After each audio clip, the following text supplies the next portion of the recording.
और आइए आगे बढ़ते हैं। कनाडा की जस्टिन ट्रूडो सरकार के कारण कनाडा और भारत के संबंध अपने सबसे खराब दौर से गुजर रहे हैं। कनाडाई मीडिया द्वारा सिख अलगाववादी हरदीप सिंह निज्जर की कनाडा में हत्या को लेकर भारतीय शीर्ष नेतृत्व पर आरोप लगाने के बाद भारतीय विदेश मंत्रालय की ओर से इसकी कड़ी निंदा की गई, जिसके बाद अब कनाडाई सरकार की ओर से भी बयान आया है और कनाडा ने अपनी मीडिया के दावे को खारिज कर दिया। ये रिपोर्ट देखिए। बयान देकर मुकर जाना ये कनाडा के प्रधानमंत्री जस्टिन ट्रूडो की आदत है या फिर एजेंडेबाजी का हिस्सा? आखिर एक देश के शीर्ष पद पर बैठा व्यक्ति बिना सबूतों के कैसे किसी दूसरे देश पर अनर्गल आरोप लगा सकता है, और फिर जब शिकंजा कसने लगे तो बड़े ही बेढप तरीके से कह दे कि उनके पास कोई दस्तावेजी सबूत नहीं है। इसे न सिर्फ दुनिया भर में ट्रूडो की भद्द पिटी बल्कि कनाडा सरकार की साख को भी बट्टा लगा, लेकिन ट्रूडो हैं कि मानने को तैयार नहीं है।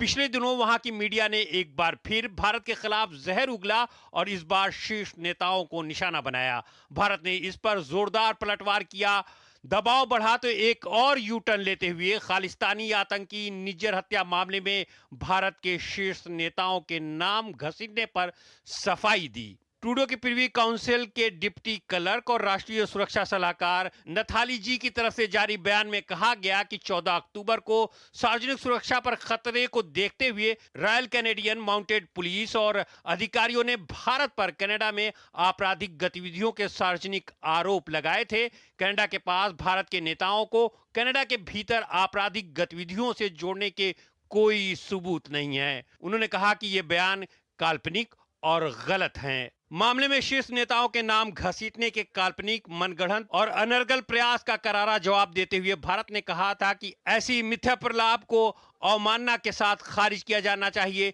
जिसके वे हकदार हैं। इस तरह के बदनाम करने वाले अभियान पहले से ही तनावपूर्ण संबंधों को और नुकसान पहुंचाते हैं। कनाडा में बढ़ती भारत विरोधी गतिविधियों पर भारत कई बार चिंता जताते हुए इस पर कार्रवाई करने की मांग कर चुका है, लेकिन तुर्रा ये कि कनाडियाई सरकार ने आतंकवादी तत्वों पर नकेल कसने की जगह मोस्ट वांटेड खालिस्तानी आतंकवादी हरदीप सिंह निज्जर की हत्या में भारत के हाथ होने का आरोप मढ़ दिया।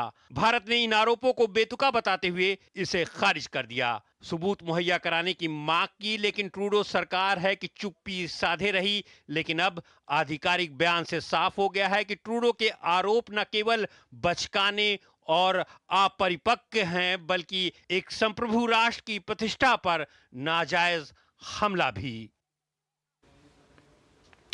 आलोक बंसल हमारे साथ जुड़ रहे हैं, विदेशी मामलों के जानकार हैं, डायरेक्टर हैं इंडिया फाउंडेशन के। आलोक जी, बहुत बहुत स्वागत है हमारे इस कार्यक्रम में आपका। सबसे पहला सवाल आपसे यही जानना चाहेंगे कि भारत और कनाडा के संबंध आज के दौर में अगर हम देखें तो सबसे बुरी हालत में है, सबसे ज़्यादा तनाव इन संबंधों में है। कौन जिम्मेदार है इसके लिए? देखिए, इसके लिए वर्तमान कनाडा की जो सरकार है उसकी पूरी तरह से जिम्मेदारी है, जिसने अपने राजनीतिक स्वार्थों के लिए कुछ अनर्गल आरोप भारत के नेतृत्व पर और भारत की एजेंसियों के ऊपर लगाए, और जिसके कारण ये जो संबंध हैं वो अभी तक के सबसे निम्नतम स्तर पर पहुंच गए। आलोक जी, जिस तरह के आरोप लगाए गए हैं उनमें जो पहले आरोप लगाए गए उसमें ये कहा गया कि जो कनाडा में खालिस्तानी वहाँ पर चरमपंथी मौजूद हैं, निज्जर की हत्या कर दी गई, भारतीय एजेंसियों पर उसका आरोप लगाया गया और उसके बाद कहा गया कि इन एजेंसियों को जो डायरेक्ट किया जा रहा था काफ़ी शीर्ष स्तर पर किया जा रहा था, भारत का शीर्ष नेतृत्व इसमें शामिल था। और जब भारतीय विदेश मंत्रालय की ओर से इसकी निंदा की गई तो उसके बाद खंडन भी आ गया। क्या कुछ कहेंगे, ये किस तरह का रवैया है सरकार का वहाँ की?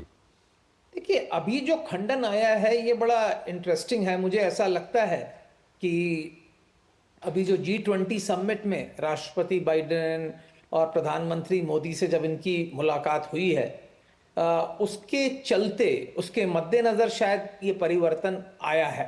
क्योंकि जो सरकार पहले ये बोल रही थी कि उसके पास सबूत हैं और उसने सबूत दे दिए हैं, और जबकि पता चला कि कोई सबूत नहीं थे, वो कोई इंटेलिजेंस रिपोर्ट्स शेयर कर रहे थे जिसको कि कहीं दुनिया की किसी अदालत में सबूत नहीं माना जाता। तो ये जो परिवर्तन आया है ये मुझे लगता है कि राजनीतिक और आर्थिक दबावों के कारण आया है और जमीनी हकीकत को लेने के बाद आया है, क्योंकि अब उनको लग रहा है कि संबंध शायद इस कदर बिगड़ रहे हैं कि जो भी वो फायदा सोच रहे थे, इससे जो राजनीतिक लाभ उनको मिलने वाला था, वो राजनीतिक लाभ की जगह हानि में बदलता हुआ दिख रहा है। और साथ ही साथ अब कनाडा के अंदर भी मांग उठने लगी है। एक तो हिंदू समुदाय के ऊपर से काफी जिस तरीके की घटनाएं हुई और जिस तरीके के कदम उठाए गए, उसके बाद एक बड़ी संख्या में जो भारतीय मूल के लोग हैं वो इसके खिलाफ हुए, और सिख समुदाय के अंदर भी एक बड़ी संख्या जो बहुमत है वो राष्ट्रवादी विचारधारों के लोगों का है। और उनका भी यही कहना है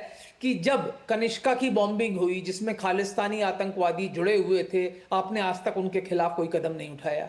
और यहां पर एक चरमपंथी नेता की हत्या होती है, कौन करता है ये भी नहीं पता, और आप उसके ऊपर एक राष्ट्र को और उस राष्ट्र के नेतृत्व के ऊपर आक्षेप करते हो, तो यह उचित बात नहीं है। और इस तरीके से जो है धीरे धीरे कनाडा के अंदर इनके विरोध का जो स्वर है वो बढ़ता चला जा रहा है। और आई थिंक मुझे लगता है कि अंतरराष्ट्रीय दबाव भी पड़ा इनके ऊपर, अमेरिका और अन्य राष्ट्रों का, कि आप इस तरीके से परोक्ष रूप से आतंकवाद को समर्थन दे रहे हैं।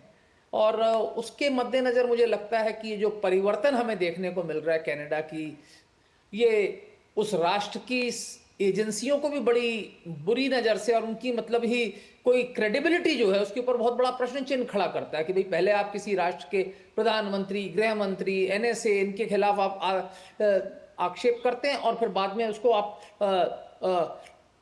रोक देते, उसको बोलते हैं कि नहीं हमारे पास कोई सबूत नहीं है। तो ये दर्शाता है कि ये जो है एजेंसियां जो हैं कोई योग्य नहीं है और बड़ी ही बचकानी हरकतें कर रही हैं।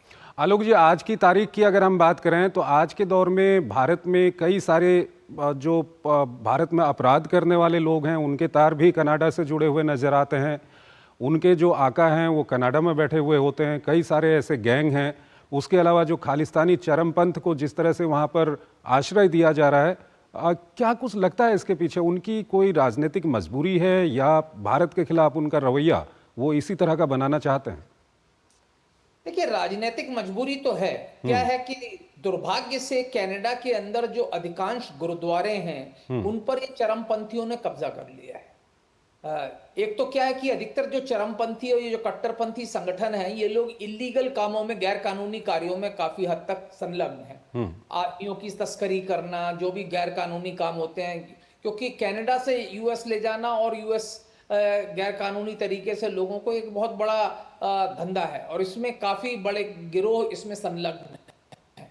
और इस कारण ये जो संगठन है इसमें जो लोग हैं वो काफी सशक्त भी हो गए हैं क्योंकि आपराधिक मामलों में संलग्न है और साथ ही साथ इन्होंने काफी गलत तरीके से पैसा भी कमा लिया है। अब चूंकि दोनों तरीके से सशक्त है, इन्होंने गुरुद्वारे और जो सामाजिक संगठन है जिसमें ये हैं उसके ऊपर इन्होंने प्रभुत्व जमा लिया है। और इसके कारण क्या है कि इनका जो प्रभुत्व है उन क्षेत्रों पे डिस्प्रपोर्शनेटली ज्यादा है और इसी कारण हम देखते हैं बड़ी संख्या में ऐसे सांसद चुनकर आते हैं जो इस विचारधारा से जुड़े हुए होते हैं और जो भी इनका विरोध करता है उसके खिलाफ ये लोग हिंसा करने में कभी हिचकते नहीं। पहले अगर आपको याद हो, एक सांसद थे अमेरिकी, इन्हीं की पार्टी के, जस्टिन ट्रूडो की पार्टी के, और उन्होंने कहा कि भाई आतंकवादियों का समर्थन कर रहे हैं, उनके ऊपर जानलेवा हमला हुआ, उनको पार्टी से निकाल दिया गया। तो इस तरीके की घटनाएं होती रही हैं।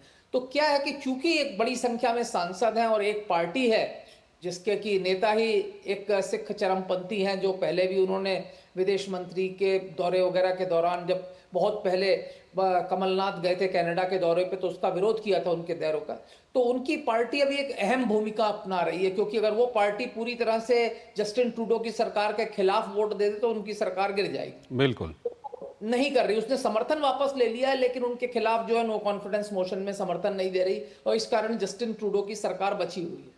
तो आलोक जी, यहीं पर आलोक जी आपसे सवाल करना चाहूंगा कि ये जो राजनीतिक मजबूरी है, जो इनके पास, अपनी पार्टी के पास बहुमत नहीं है, एनडीपी का इनको सपोर्ट है और एनडीपी के अंदर में काफ़ी सारे ऐसे सांसद हैं जो खालिस्तानी जो मूवमेंट है उसको वो सपोर्ट करते हैं, खालिस्तानी चरमपंथ, आतंकवाद को वो आश्रय देते हैं। लेकिन सवाल ये है कि आप अपने देश की राजनीतिक मजबूरी के लिए विदेश संबंध या विदेश नीति या भारत के साथ संबंधों को आप कैसे इस तरह से इतने बुरे दौर में ले जा सकते हैं? देखिए, दुर्भाग्य से व्यक्तिगत लाभ के लिए लोग कई बार अपने देश का हित को दांव पर लगा देते हैं, और ये हमने कई बार देखा है कि कुछ स्वार्थी राजनेता इस तरीके के कार्य करते हैं, और ऐसे उदाहरण हमें यहाँ ही नहीं बल्कि कई अन्य राष्ट्रों पर भी देखने को मिलते हैं कई बार। तो ये दुर्भाग्य की बात है। ये कनाडा की जनता को, कनाडा के राजनेताओं को सोचना चाहिए कि क्या अपने व्यक्तिगत स्वार्थ के लिए इस तरीके से देश के हितों को दांव पर लगाना चाहिए।